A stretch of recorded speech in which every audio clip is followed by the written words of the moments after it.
Salam Ibu, Bapak yang menonton video ini. Saya Jalun Arifin. Izinkan saya menyampaikan pernyataan diri dosen dalam Unjuk Kerja Tridharma Perguruan Tinggi atau PDD UKTPT. Saya akan share presentasi saya.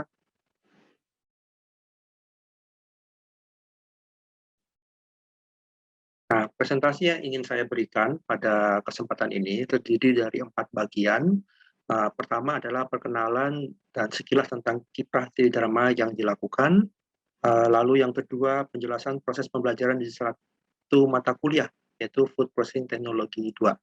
Kemudian saya akan memberikan cuplikan video kuliah online, dan juga nanti di video ini ada link ke video tersebut ya secara lebih lengkap. Dan selanjutnya saya akan memberikan penutup. Nama saya Jalun Arifin. Saya adalah dosen di Prodi Teknologi Pangan Universitas Prasetya Mulia. Latar belakang pendidikan saya bisa Ibu Bapak lihat di situ. Saya memiliki expertise atau bidang keahlian di bidang teknologi bioproses, bioteknologi, dan saya baru-baru ini juga belajar tentang proses pangan. Dan karena sebagai Ketua Badan Penjaminan Mutu Universitas, saya juga diharapkan untuk bisa memahami penjaminan mutu.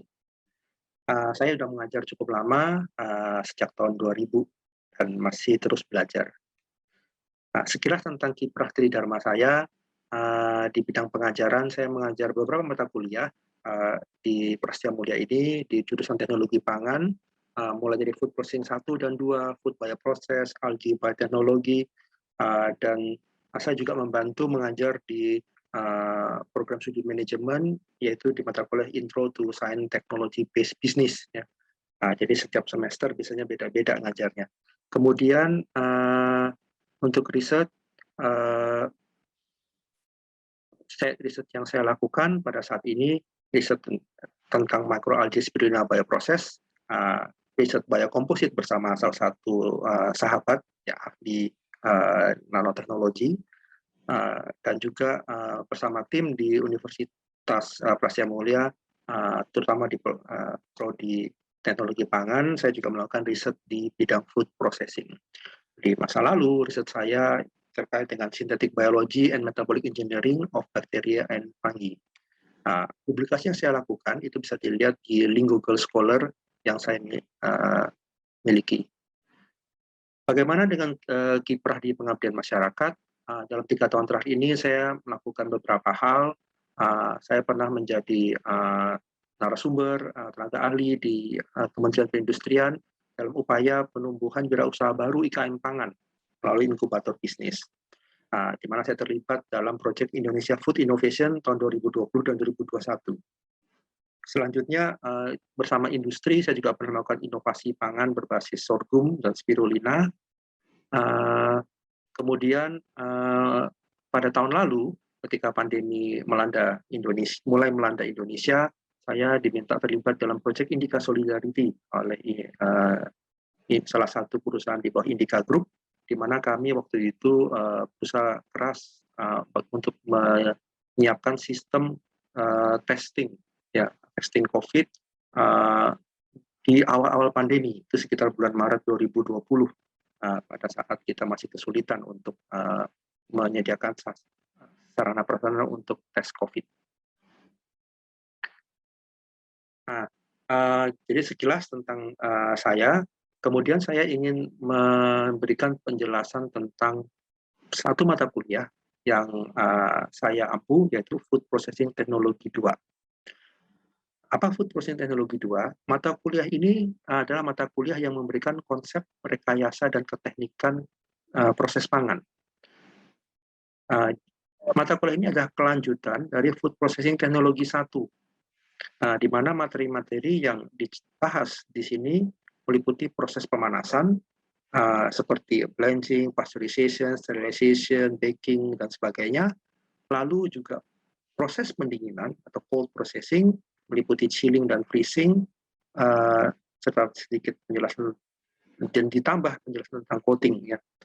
Di samping itu ada juga bahasan tentang analisis lingkungan dan konsep green teknologi di proses pangan. Nah, mengapa ada taman tersebut? Karena konsep tentang green process itu menjadi hal yang penting diberikan pada saat ini, di mana kita mengalami fenomena climate change, perubahan iklim, dan kita juga harus lebih bijak dalam menerapkan teknologi agar alam kita bisa lestari. Apa sih isi dari perkuliahan Food Processing Technology 2 ini? Bisa Ibu dan Bapak lihat bahwa ini adalah materi dan peta konsepnya. Jadi dia terdiri dari 3 topik sebenarnya, adalah proses pangan temperatur tinggi, temperatur rendah, dan dilengkapi dengan teknologi proses hijau di industri pangan.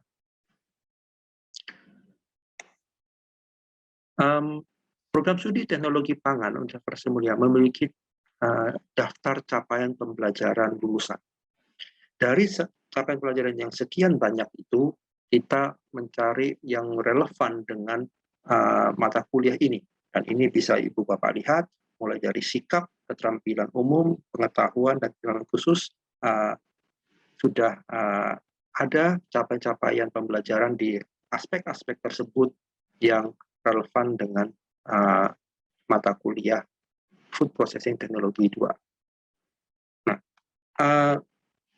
turunan dari capaian pembelajaran program studi itu adalah capaian pembelajaran mata kuliah atau course objective. Nah, bisa lihat di sini ada 6 capaian pembelajaran mata kuliah, mulai dari yang hard skill sampai soft skill, dan semuanya itu dihubungkan dengan capaian pembelajaran di program studi.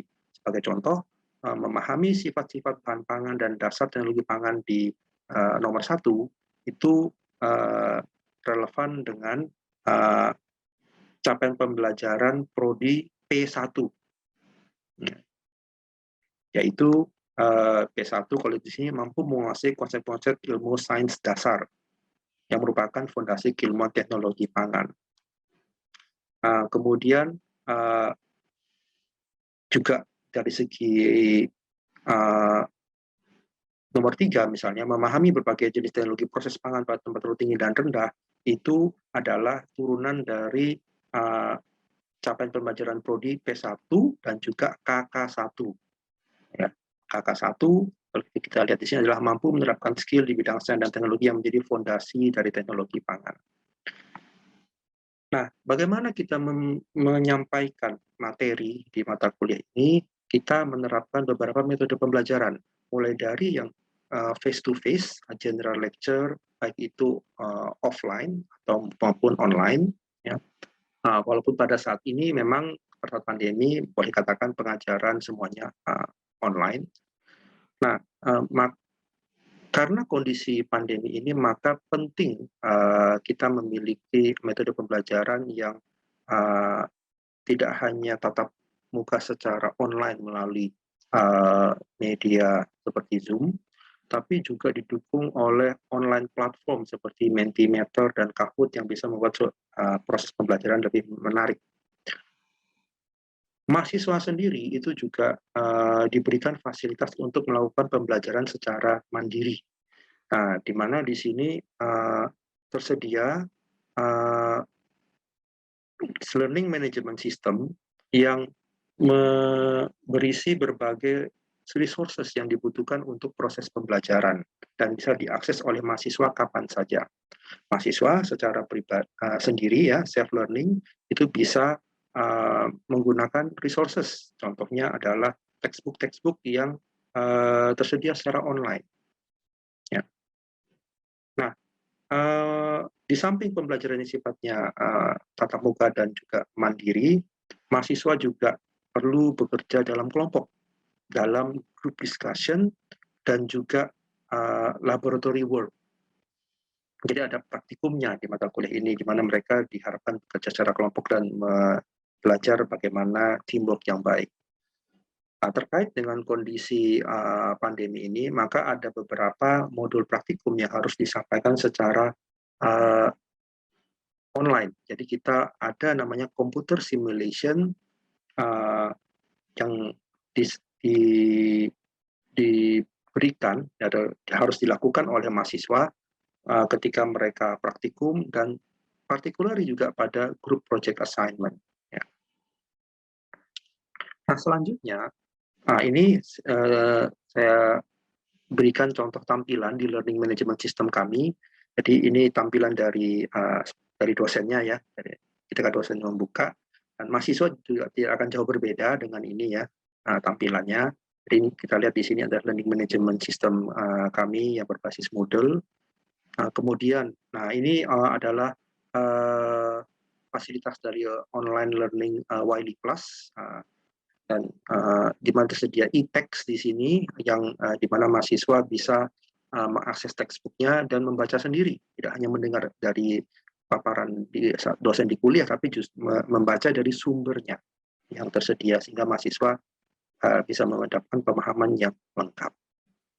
Kemudian seperti yang saya sampaikan tadi di awal, di mata kuliah ini ada praktikum, dan praktikum yang tersedia itu ada 6 modul. Dari 6 ini 2 sifatnya simulasi karena kondisi pandemi yang tidak memungkinkan. 4 sisanya itu adalah praktikum di lab, karena pada saat ini kondisi pandemi sudah agak mereda ya, sehingga mahasiswa bisa diizinkan untuk praktikum di lab, namun tetap dengan prokes yang ketat ya. Dan mahasiswa praktikumnya gantian ya, jadi tidak semua mahasiswa bisa hadir full capacity, harus dibatasi. Ini adalah contoh petunjuk praktikum untuk ini modul pertama, batch heating of liquid food in the kettle, di mana di sini mahasiswa itu melakukan simulasi proses menggunakan online apps ya, lalu hasil dari simulasi itu dibuat dalam laporan, kemudian dianalisis, dan mahasiswa menjawab pertanyaan yang memang diberikan di modul tersebut. Kebetulan ini adalah contoh modul pemanasan liquid food di kettle, di mana diterapkan proses heat transfer dan juga energy balance. Mahasiswa melakukan tugas kelompok, ya. Salah satu tugas kelompok yang diberikan itu adalah rencananya adalah usulan pengembangan teknologi proses di UMKM pangan. Nah, ini adalah contoh integrasi riset atau PKM ke pembelajaran, dan diharapkan bisa selaras dengan konsep Merdeka Belajar. Nah, seperti saya katakan tadi, Indonesian Food Innovation dari Kemenperin adalah proyek pengabdian masyarakat yang kami lakukan, dan kami hubungkan dengan proses pembelajaran sehingga mahasiswa bisa belajar kasus real dan update, dan harapannya mereka tidak hanya belajar tentang teknologi pangan saja, tapi juga belajar berbagai hal yang terkait dengan teknologi pangan dari aspek inovasi bisnis misalnya, bagaimana menerapkan teknologi proses pangan yang efektif di skala UMKM pangan. Ya, harapannya ini sesuai dengan Merdeka Belajar. Materi belajar harus berdasarkan referensi yang bagus. Nah, kita menggunakan referensi standar untuk food processing, yaitu buku karangan Fellows, dan juga ditunjang oleh buku dari Clark sebagai second reference. Nah, sebagai tambahan, kami juga menggunakan online resources yang free, walaupun ini bukunya sudah lama, tapi masih tetap up to date dan digunakan oleh banyak universitas sesuai dengan kebutuhan pada saat ini. Tidak hanya itu, saya juga memberikan referensi tambahan berupa jurnal. Ya. Jadi ini contoh untuk week 2 misalnya, untuk blanching, saya mengupload satu review paper tentang thermal blanching, dan harapannya mahasiswa bisa mendapatkan wawasan bermutu dan up to date. Tentang proses penilaian atau evaluasi assessment ya, itu proses metode assessment yang dilakukan meliputi kuis, grup project dan praktikum, UTS dan UAS dengan persentase yang bisa Anda lihat di sini. Nah, harapannya mahasiswa bisa melaluinya dengan baik dan mendapatkan nilai baik seperti sesuai dengan tabel penilaian. Bagaimana dengan soal ujian? Ini adalah contoh soal ujian. Kebetulan ini soal ujiannya memang dalam bahasa Inggris. Jadi ini saya ketika membuatnya dalam bahasa Inggris untuk yang periode sebelumnya di mata kuliah ini, dan di soal ini kita ini adalah soal kalkulasi di mana mahasiswa harus menerapkan konsep neraca energi dan perpindahan panas untuk menghitung proses pemanasan baby corn. Ini jawabannya, dan ketika dinilai kita juga menggunakan rubrik yang terstandarisasi supaya penilaiannya bisa objektif. Kemudian ini adalah contoh rubrik penilaian tugas kelompok. Seperti tadi misalnya ada tugas kelompok yang saya sampaikan di slide sebelumnya. Nah, itu semua harus dinilai juga dengan kriteria yang terstandarisasi. Apa ketentuan yang bisa kita pakai untuk memberikan nilai secara objektif itu tetap harus ada, ya. Nah, baik itu mulai dari intronya, proses teknologi apply, conclusion, presentation, dan bagaimana mereka bisa menjawab pertanyaan ketika presentasi. Ini adalah form penilaian praktikum, meliputi berbagai aspek penilaian. Harapannya dengan ini kita bisa mengakses performa praktikum secara komprehensif dan objektif. Proses pembelajaran tidak akan bisa berkembang secara terus-menerus tanpa adanya evaluasi yang dilakukan setiap semester. Nah, ini adalah contoh evaluasi pembelajaran secara online yang ada di sistem kami. Ini untuk mata kuliah Food Processing Teknologi 2 yang dilakukan pada semester sebelumnya, karena saat ini sedang berjalan, ya. Jadi yang saat ini belum ada datanya. Ya, jadi ini data yang dari sebelumnya, di mana kita menggunakan skala Likert 1 sampai 7, ya. Dan menilai berbagai aspek dari dosennya, materinya, kemudian juga sarana prasarana, cara penyampaian juga, ya. Ini adalah contoh tampilannya. Jadi ada banyak aspek, ya. Kalau sebenarnya formnya panjang, ini saya tampilkan sebagian saja di bagian awal. Nah, kemudian saya ingin selanjutnya setelah saya menjelaskan tentang mata kuliah ini, maka saya ingin menampilkan cuplikan video kuliah online-nya. Nah, jadi ada sesi di mana saya menjelaskan tentang mata kuliah ini, menjelaskan RPS-nya di minggu pertama, lalu ada contoh interaksi saya berdiskusi, bertanya kepada mahasiswa, dan juga ada sesi di mana saya menggunakan app seperti Kahoot supaya mahasiswa bisa secara aktif ikut dalam proses pembelajaran ini dengan menarik, ya. Silahkan bisa dilihat.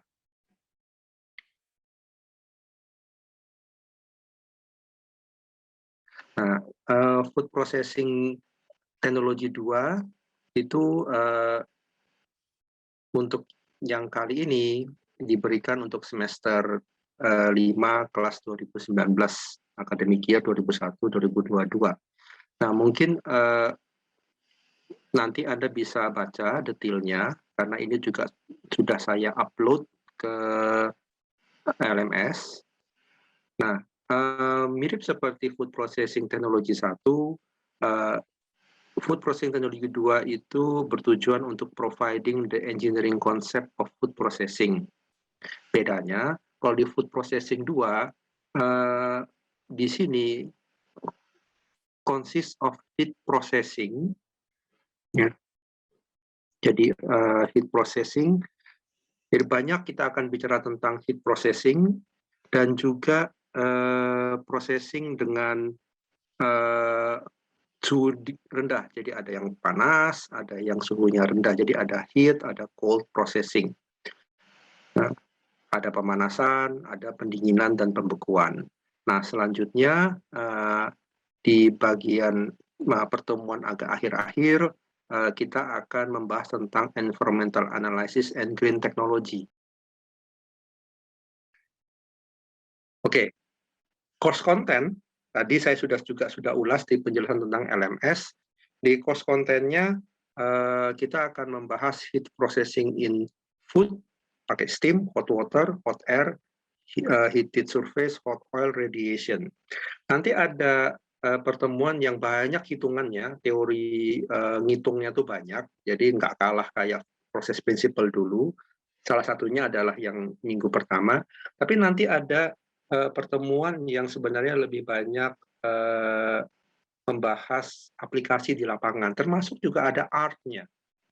Nanti kita akan belajar tentang cara masak, misalnya dengan sous vide misalnya, atau dengan high pressure cooking dan sebagainya. Itu kan sebenarnya rada-rada sedikit beririsan dengan culinary. Nah, dan Anda juga diminta mempraktekkannya. Nah, jadi cooking and of course after cooking is, ayo setelah cooking apa? Habis masak terus? Makan, Pak. Oh iya, makan ya. Habis masak makan. Nah, itulah enaknya praktikum di teknologi pangan itu lebih menyenangkan di aspek tertentu dibandingkan praktikum di kimia atau teknik kimia karena nanti hasilnya bisa dimakan. Nah, kemudian heat transfer itu tidak semata-mata hanya heating, tapi juga termasuk cooling. Nah, Anda akan belajar tentang heat removal atau cooling. Lalu pada akhirnya karena ini zamannya now di mana climate change, global warming menjadi isu yang krusial, maka proses heating dan cooling pun juga harus green. Itulah sebabnya harus dirangkum, harus di-wrap the whole course ini dengan penjelasan tentang green processing technology in food. Ya, oke. Delivery method, lecture, guest lecture, group project, lab work, evaluation-nya seperti apa, sudah saya jelaskan tadi waktu di RPS-nya, Anda nanti bisa baca sendiri di RPS yang sudah di-upload. Course objektif itu sama seperti yang di RPS, ya nanti Anda bisa baca. Jadi di sini Anda diharapkan untuk memahami tentang food processing technology, terutama yang terkait dengan penerapan heating, cooling, dan konsep green processing. Ya. Tidak hanya itu, Anda juga diminta untuk menerapkannya baik itu dalam melakukan kalkulasi desain atau melakukan praktikum di lab, di mana dalam praktikum dan juga nanti di grup project itu Anda diminta apply an effective teamwork. Artinya kalau gini, bagaimana kalau thermal diffusivity itu besar, artinya benda itu lebih mudah menghantarkan panas ketimbang menyimpan panas. Kalau thermal diffusivity-nya kecil, berarti dia lebih cenderung menyimpan ketimbang menghantarkan. Nah, just a simple question. Menurut Anda, air murni, atau mungkin air ledeng aja ya, itu benda yang thermal diffusivity-nya relatif besar atau kecil dibandingkan dengan material-material yang lain. Besar ya, Pak? Thermal diffusivity loh ya. Kan dari kata diffusivity itu kan kemampuan untuk mentransfer ya. Kalau thermal diffusivity berarti adalah mentransfer panas. Ya. Kalau air,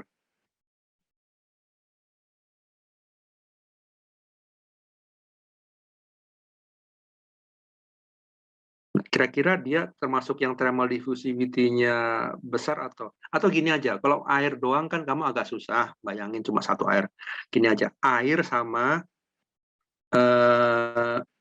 sendok. Sendok bukan dari logam kan, stainless steel atau mungkin campuran air sama stainless steel. Itu thermal diffusivity-nya lebih besar yang mana? Stainless ya? Stainless ya. Karena K-nya lebih besar dan CP stainless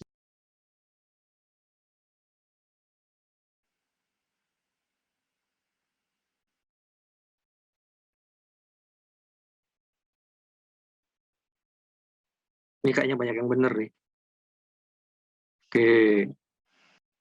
Oke. Terima kasih semuanya ya.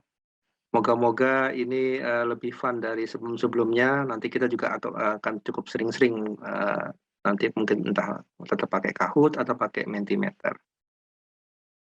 Oke, hadiahnya belum ada. Tidak Jadi kucing kafe, Pak. boleh kalau mau. Ya, terima kasih sudah menonton cuplikan tadi. Dengan ini saya mencoba terima kasih atas waktu yang Bapak Ibu berikan untuk menonton video ini. Semoga ini bisa bermanfaat dan juga kami bisa terus berkembang dan terus berkontribusi untuk kemajuan pendidikan di Indonesia. Terima kasih.